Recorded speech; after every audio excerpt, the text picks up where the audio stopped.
Hello നമസ്കാരം. ഈ വരുന്ന ഓണത്തിന് ഏഷ്യാനെറ്റ് ഒരുക്കുന്ന പ്രീമിയർ ചിത്രങ്ങൾ ഏതൊക്കെയെന്നാണ് എന്നൊരു വീഡിയോയിൽ നോക്കാൻ പോകുന്നത്. അതിൽ ഒന്നാമത്തെ ചിത്രമാണ് പൃഥ്വിരാജ്, ബേസിൽ ജോസഫ്, ജഗദീഷ്, യോഗി ബാബു, അനശ്വര രാജൻ എന്നൊക്കെ പ്രധാന കഥാപാത്രങ്ങളായെത്തിയ ഗുരുവായൂർ അമ്പലനടയിൽ ചിത്രം ഈ വരുന്ന തിരുവോണദിനത്തിൽ രാത്രി 7 മണിക്ക് ഏഷ്യാനെറ്റിലൂടെ സംപ്രേഷണം ചെയ്യുമെന്ന് കൺഫേം ആക്കിയിട്ടുണ്ട്. ഫഹദ് നായകനെത്തിയ ചിത്രമായിരുന്നു ആവേശം. ചിത്രം ഒരു മികച്ച വിജയം തന്നെയായിരുന്നു.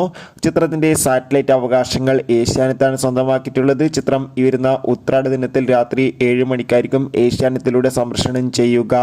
ചാക്കോച്ചൻ, സുരാജ് എന്നൊക്കെ പ്രധാന കഥാപാത്രങ്ങളായ ചിത്രമായിരുന്നു ഗിർ. ചിത്രം കഴിഞ്ഞ ഓഗസ്റ്റ് 20-ാം തീയതി മുതൽ ഡിസ്നി പ്ലസ് ഹോട്ട്സ്റ്റാറിലൂടെ OTT റിലീസ് ചെയ്തിട്ടുണ്ടായിരുന്നു. ഇപ്പോഴിതാ ചിത്രം ഓണം സ്പെഷ്യലായി ഏഷ്യാനെറ്റിലൂടെ സംപ്രേഷണം ചെയ്യുമെന്ന് കൺഫേം ആക്കിയിട്ടുണ്ട്. അതോടുകൂടി തന്നെ ബിജു മേനോൻ നായകനായ ചിത്രമായിരുന്നു തുണ്ട്. ചിത്രത്തിന്റെ ഒരു ആവറേജ് അഭിപ്രായം സ്വന്തമാക്കാൻ വേണ്ടി സാധിച്ചിട്ടുണ്ടായിരുന്നു. ചിത്രവും ഇരുന്ന ഓണക്കാലത്ത് ഏഷ്യാനെറ്റിലൂടെ പ്രീമിയറായി സംപ്രേഷണം ചെയ്യുന്നുണ്ട്. ഇതുകൂടാതെ പല ചിത്രങ്ങളും ഏഷ്യാനെറ്റിലൂടെ വീണ്ടും ടെലികാസ്റ്റ് ചെയ്യുന്നുണ്ട്. ആ ചിത്രങ്ങളുടെ വീഡിയോ നമ്മുടെ ചാനൽ പരിശോധിച്ചാൽ നിങ്ങൾക്ക് കാണാൻ വേണ്ടി സാധിക്കും. ബൈ.